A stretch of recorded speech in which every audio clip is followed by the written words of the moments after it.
이번 강의에서는 객체 지향 프로그래밍에 대해서 알아보도록 하겠습니다. 맥이나 iOS용 어플리케이션을 작성하기 위해서는요, 오브젝티브-C 언어에 대해서도 익숙해져야 되고, 그 다음에 이 언어를 이용해가지고 객체 지향 개념에 맞게끔 코드를 작성해야 됩니다. 그리고 이런 맥이나 iOS용 어플리케이션을 만들 때 사용하는 이제 그 소프트웨어 개발 키트, SDK들이 객체 지향 개념에 맞게끔 이제 작성됐기 때문에 그런 것을 이해하고 사용하기 위해서는 객체 지향 개념에 대해서 잘 알고 있어야 됩니다. 그러면 객체 지향 개념에 익숙해지기 위해서는 다음과 같은 항목을 살펴보도록 할 겁니다. 일단 클래스에 대해서 알아볼 거고요. 그 다음에 클래스에서 만들어진 객체들, 그 다음에 클래스와 객체의 다룬 방법을 알아보도록 하겠습니다. 그래서 클래스가 어떻게 정의가 되어 있나를 통해 가지고 이제 객체를 만들어 볼 거고요. 그 객체를 사용해 볼 거고요. 그 다음에 클래스를 내가 필요한 클래스를 작성하는 방법을 알아보도록 하겠습니다. 먼저 볼 것은 클래스에 대해서 알아보도록 하겠습니다. 어플리케이션이 어떻게 동작하는지 그 안에서 클래스를 찾아보도록 하겠습니다. 보통 우리가 사용하는 어플리케이션은요, 컨텐츠를 얻어와서 사용자한테 이제 사용자가 볼 수 있게끔 출력을 하지요. 컨텐츠가 이제 기기 외부에서 얻을 수도 있고요. 아니면 이미 사용자가 만들었던 이제 컨텐츠일 수도 있습니다. 이런 컨텐츠를 이용해서 사용자에게 출력을 하게 되면은 사용자는 이런 컨텐츠를 보고 이 컨텐츠에 맞게끔 반응을 하기도 합니다. 뭐 좋은 글이나 사진이 있으면 뭐 댓글을 사용할 수도 있고 뭐 새로운 컨텐츠를 이제 만들 수도 있겠죠. 만드는 행위를 할 수도 있습니다. 그러면 애플리케이션은 이제 사용자 동작에 반응을 해서 사용자가 입력하는 값으로 이제 새로운 컨텐츠를 가공을 하고 그다음에 이 컨텐츠를 뭐 공유하는 방식으로 동작하기도 합니다. 이렇게 애플리케이션은 이제 데이터들이 있고요. 그다음에 데이터를 조작하는 그러한 행동들로 구성이 됩니다. 그러면 이런 어플리케이션 동작 중에서 클래스라는 것을 어떻게 정의할 거냐면 데이터와 이 데이터를 조작하는 그 행위라고 정의할 수 있습니다. 애플리케이션이 이렇게 데이터와 이제 데이터를 조작하는 그런 행위들로 구성된 것을 가장 잘 볼 수 있는 분야가 바로 게임입니다. 그래서 게임을 한번 상상해보고 그 안에서 어떻게 데이터가 변경이 되고 그 데이터를 조작하는지를 살펴보도록 하겠습니다. 먼저 뭐 시뮬레이션, 전략 시뮬레이션 같은 게임을 많이 해보셨죠? 거기서 예를 한번 들어보도록 하겠습니다. 일단 게임을 실행하게 되면은 화면에는 뭔가 유닛이 있을 겁니다. 그러면 이 유닛을 이용해서 특정 위치로 이동하게끔 이제 유닛을 조작할 수 있겠죠. 그러면 화면상에 있는 유닛이 원하는 위치로 이동을 하게 됩니다. 유닛의 위치가 변경이 된 거죠. 유닛이 현재 있는 위치, 데이터가 바뀌었습니다. 이렇게 데이터가 바뀐 것은 유닛을 이동하는 행위에 대한 결과로서 이제 바뀌게 된 것이죠. 마찬가지로 생산 기지에서 유닛이 필요하기 때문에 유닛을 생산할 수도 있습니다. 그럼 이제 자원이라는 게 소모가 되고 게임 세계에서 새로운 유닛이 하나 만들어지게 됩니다. 생산 유닛을 이용해서 이동 행위 말고도 이제 자원을 채취한 행위도 그런 행위가 있을 수도 있죠. 그래서 자원 채취라는 행위를 시키면 그에 대한 결과로 자원이 증가하기도 합니다. 그 외에 이제 다른 유닛을 이용해서 이제 공격을 하거나 방어하는 이런 행위들을 하게 되고요. 그런 행위들로 인해서 이제 데이터가 이제 변경되기도 합니다. 그래서 게임이라는 이런 어플리케이션에서 데이터와 이제 데이터를 조작하는 그런 행위들이 여러 데이터와 이런 행위들이 이제 조합돼 가지고 이제 어플리케이션이 동작한다는 것을 알 수 있습니다. 이제 클래스라는 것이 이제 데이터와 이 데이터를 다루는 행위라는 것을 알았는데 여기서 또 클래스라는 것과 객체라는 것을 좀 구별을 해야 됩니다. 이제 클래스라는 것을 어떻게 정의할 거냐면요. 이제 데이터와 데이터를 다루는 그런 행위들을 정의하는 것이다 라는 걸로 이제 클래스를 다시 한번 정의하겠습니다. 그 다음에 이제 객체는 무엇이냐? 이렇게 정의된 클래스에서 실제 데이터가 반영돼서 동작하는 개체를 이제 객체라고 하고요. 그걸 인스턴스 혹은 오브젝트라고도 이야기를 합니다. 그래서 객체라는 것은요, 클래스에서 객체가 만들어지게 됩니다. 다시 게임에서 보자면, 이제 뭐 생산 유닛이 있었죠? 생산 유닛에 대한 정의가 하나 있는 거고요. 하나가 정의가 되어 있는 상태가 된 거고, 그런 정의에서 생산 유닛이 하나 만들어지고, 또 하나가 만들어지고, 또 다른 하나가 만들어지게 되면 화면상에 생산 유닛은 3개가 있게 됩니다. 그래서 같은 클래스에서 만들어진 생산 유닛 객체이지만 각각의 객체를 하나는 자원을 채취하도록 동작을 시킬 수가 있고요. 다른 하나는 다른 건물을 짓도록 그런 행위를 동작시킬 수도 있습니다. 또 다른 유닛으로는 정찰을 보낸다거나 아니면은 다른 기지를 수리하도록 할 수도 있습니다. 이렇게 이제 클래스에서 만들어진 객체, 이 객체는 사용자의 동작에 따라서 그 동작에 대한 데이터가 반영되고 그 다음에 또 동작을 시키고 다시 또 반영되고 이런 것을 이제 객체라고 합니다. 그래서 객체는 이 객체를 정의한 클래스에서 만들어집니다. 조금 구체적인 앱에서 이제 객체와 클래스를 한번 살펴보도록 하겠습니다. 화면상에 있는 거는요, 이제 앱소라는 앱입니다. 이 앱에서 이제 인기 차트가 됩니다. 이러한 화면, 이런 앱을 구성하기 위해서 많은 객체들이 사용되고 있습니다. 먼저 화면상에 이제 그림들이 많이 보이죠? 화면상에 그림을 출력하는 그러한 데이터와 그림을 출력하는 행위를 정의한 것을 UI 이미지 뷰라는 클래스에 정의가 되어 있습니다. 이런 이미지 뷰 클래스에 이런 행위들이 정의가 되어 있고요. 실제 데이터들이 반영돼 가지고 화면상에는 1위부터 5위까지 보이죠? 5개의 이미지 뷰 객체가 만들어져서 동작하는 게 됩니다. 그래서 이미지 뷰 클래스가 하나가 정의되어 있고요. 이 이미지 뷰 클래스에는 화면에 이미지를 표현하기 위한 그 행위들이 정의가 되어 있습니다. 이 이미지 뷰 클래스에서 5개의 객체가 생성이 됐고 각각의 순위에 맞는 데이터들이 적용이 돼서 화면에 나타난 겁니다. 그리고 그 옆에 글자들 있죠? 글자들은 UI 레이블이라는 클래스에서 만들어진 객체들입니다. 그래서 각각 순위에 맞는 데이터들이 반영돼 가지고 화면에 나타난 거가 됩니다. 그 옆에는 가격이 있는데 가격이 있죠? 얘는 UI 버튼이란 클래스입니다.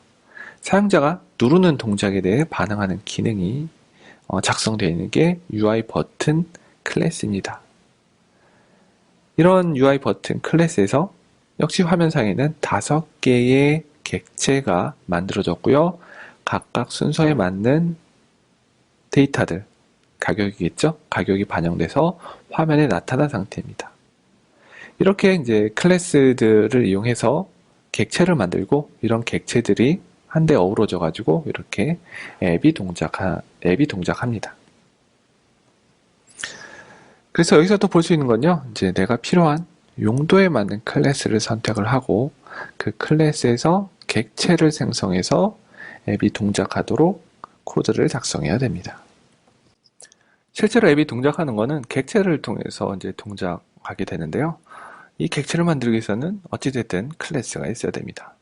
그래서 클래스 다루는 방법을 어떻게 살펴볼 거냐면요. 처음에는 기존에 제공되는 클래스, 즉 SDK에 포함되어 있는 클래스를 사용하는 방법을 먼저 다루도록 하겠습니다. 이렇게 사용하다 보면은 이 제공되는 클래스가 내가 만들려고 하는 어플리케이션에 부족한 부분들이 좀 많이 생기게 됩니다. 그래서 내가 만들려고 하는 애플리케이션에 특화된 그런 행위와 이제 데이터들을 다루는 그런 클래스를 작성해야 됩니다. 그래서 클래스 사용하기를 먼저 다뤄볼 거고요. 그 다음에는 클래스 작성하기를 다루도록 하겠습니다. 클래스 사용하기를 다뤄보도록 하겠습니다. 클래스를 사용하기 위해서는 이 클래스에 어떤 행위들이 정의가 되어 있고 어떤 데이터를 다루는지 그런 클래스 사용 설명서를 먼저 볼 거고요. 이걸 이용해서 객체를 만들어 볼 거고요. 그 다음에 사용 설명서에 정의되어 있는 메소드를 사용하는 방법을 알아보도록 하겠습니다. 메소드 사용하는 방법은 이제 이 강은 아니고 다음 강에서 다루도록 하겠습니다. 클래스를 사용하기 위해서는 클래스에 어떠한 행위들이 정의가 되어 있고 어떠한 데이터를 다루는지 이러한 이제 설명서를 봐야 합니다. 이런 클래스에 대한 사용 설명서는요, 클래스 레퍼런스라고 합니다. 그래서 클래스 레퍼런스를 볼 수 있는 곳은 이제 애플이 제공하는 개발자 사이트. 그 주소는 developer.apple.com에 가게 되면은 이런 iOS나 아니면은 맥용 개발에 관련된 내용들을 찾아볼 수 있습니다. 그래서 이런 개발자 센터에 가게 되면요, 프로그래밍 가이드, 어떻게 프로그램을 작성할 것인가에 대한 가이드, 혹은 클래스 설명서, 혹은 샘플 코드 같은 내용들을 제공하고 있습니다. 그럼 개발자 사이트는요, 화면에 있는 그림처럼 나타나게 됩니다. 그래서 각각의 플랫폼에 맞는 곳을 선택해서 들어가면 됩니다. 일단은 iOS 개발에 관심이 있다 싶을 때는 iOS 데브 센터라고 부르는 그림 중앙에 있는 부분을 눌러서 들어갑니다. 그래서 플랫폼별 개발센터, 즉 여기서는 iOS 개발센터가 나왔고요. iOS 관련된 내용들이 여기서 찾아볼 수가 있습니다. 화면 중앙에 있는 중앙 왼쪽에 있는 iOS 디벨로퍼 라이브러리 항목 있죠. 이 부분이 모든 문서들이 한데 모여 있는 곳이 저 디벨로퍼 라이브러리가 됩니다. 이 라이브러리 선택하게 되면은요, 왼쪽에 어떠한 종류의 도움말들을 볼 것인가, 종류들 혹은 토픽들별로 모여 있고요. 오른쪽에는 뭐 검색 혹은 찾아가지고 상세히 내용을 볼 수가 있습니다. 일단은 문자열에 대한 클래스를 다뤄볼 거기 때문에 문자열 클래스에 해당하는 ns 스트링으로 검색어를 하고 그 다음에 클래스 레퍼런스가 검색된 결과를 지금 보고 계십니다. 클래스 레퍼런스는요, 지금 화면에 있는 것처럼 나타납니다. 왼쪽에는 목차가 나타나게 되고 오른쪽에는 이 상세한 내용들이 나타납니다. 이렇게 개발자 사이트에 가가지고 내가 필요로 하는 클래스에 대한 도움말을 이렇게 찾아볼 수가 있습니다. 이제 객체 생성하는 방법을 알아보도록 하겠습니다. 객체를 생성한다는 것은요, 클래스에 정의되어 있는 객체를 생성하는 행위를 동작을 시키는 것을 의미합니다. 이렇게 객체를 생성하는 행위에 대한 결과로서 객체가 만들어지게 됩니다. 그런데 클래스에 정의되어 있는 행위는 메소드라고 합니다. 그래서 얘를 코드로 옮기자고 하면은 클래스에 정의되어 있는 객체를 생성하는 메소드를 사용하는 것입니다. 그래서 객체를 생성하는 메소드는 어떻게 표기를 하냐? 클래스 이름을 작성하고요. 그 뒤에 한 칸 띄고 alloc 이란 메소드를 사용을 합니다. 오브젝티브-C에서는 메소드는 앞뒤로 대괄호를 이용해서 표시를 합니다. 이렇게 클래스 이름 뒤에 alloc 이란 메소드를 사용을 하고 그 다음에 init이라고 부르는 메소드를 연달아서 호출합니다. 이러한 형태로 객체를 만들게 되고요. 객체를 생성하는 메소드 표기법이 되겠습니다. 그래서 alloc init이란 메소드를 통해서 객체를 만듭니다. 그러면 NSObject 클래스에서 객체를 생성하는 코드는요, 이렇게 될 것입니다. NSObject의 alloc 메소드를 하고요. 대괄호식을 이용해서 감싸고 그 결과에 init 메소드를 연달아 호출하듯이 작성합니다. 그러면 이렇게 객체를 만들고 나면은 이런 객체는 메모리 공간에 할당이 됩니다. 메모리 공간에 할당이 돼야지 사용할 수가 있는데 여기서 문제는 뭐냐면은 메모리 공간에 있는 이 객체를 접근하는 방법이 어렵다는 게 됩니다. 왜냐면 메모리 공간에 있는 그런 객체의 위치는 주소라는 걸 이용해서 하게 되는데, 이 주소가 이제 화면상에 있는 것처럼 뭐 100114580 이런 일련의 이제 메모리 주소로 나타나게 되기 때문에 코드를 이용해서 얘를 다루기가 굉장히 어렵습니다. 게다가 또 이제 앱을 실행할 때마다 이 주소가 바뀔 수도 있다 보니까 일괄적으로 사용하기 어려운 상태가 됩니다. 그래서 이런 객체를 사용을 쉽게 하기 위해서 뭐를 이용하냐면 포인터 변수를 이용합니다. 그래서 이렇게 객체를 얼룩에 이닛해서 만들게 되면 메모리 공간에는 이 주소에 객체가 만들어지게 됩니다. 이 객체를 사용하기 쉽도록 포인터 변수를 이용해서 작성하게 되면 화면상에 있는 것처럼 가르치게 됩니다.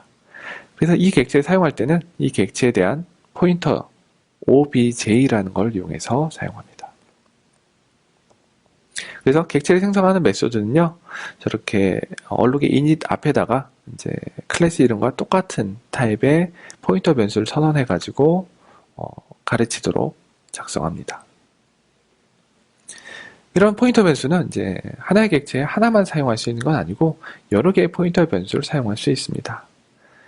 지금 바로 직전의 코드에 의해서 하나의 객체가 만들어졌고 obj라고 부르는 포인터로 이제 이 객체가 사용할 수 있는 상태가 됩니다. 그런데 만약에 코드로 obj2라는 포인터를 이용해서 obj라고 이제 작성해 버리면 어떤 결과가 생기냐면 이렇게 obj2라고 부르는 포인터가 하나 더 만들어지게 되고 이 포인터도 역시 obj의 포인터 객체가 가르치고 있는 객체를 똑같이 가르치게 됩니다. 즉 객체는 하나지만 이제 포인터를 여러 개 사용할 수 있습니다. 그럼 여기서 규칙 하나를 말씀드리도록 하겠습니다. 클래스는 대부분 이제 대문자로 시작합니다. 그 다음에 포인터 변수는 소문자로 시작합니다. 그렇기 때문에 이제 코드를 작성할 때 이게 대문자로 시작되는 이제 단어가 나타나면 얘는 클래스이겠거니 라고 생각을 할 수가 있고요. 그게 아니라면 얘는 포인터 변수이겠거니 라고 생각할 수가 있습니다.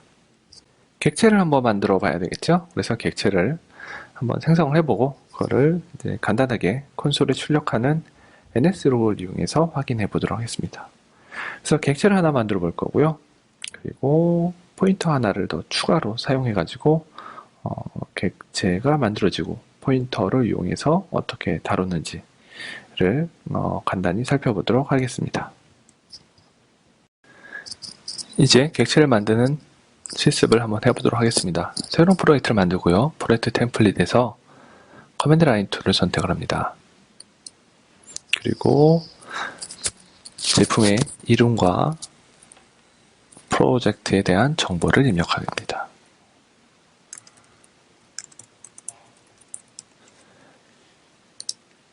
다음 단계로 프로젝트가 저장될 폴더를 선택을 하고요. 크리에이트를 누르면 프로젝트가 완성이 됩니다. main.m에다가 작성해 보도록 하겠습니다. 기존에 있던 코드를 지우고요.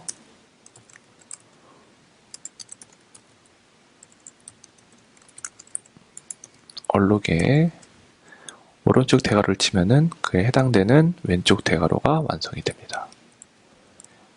이닛을 하고 ns로그를 이용해서 객체가 생성된 여부를 확인해 보도록 하겠습니다.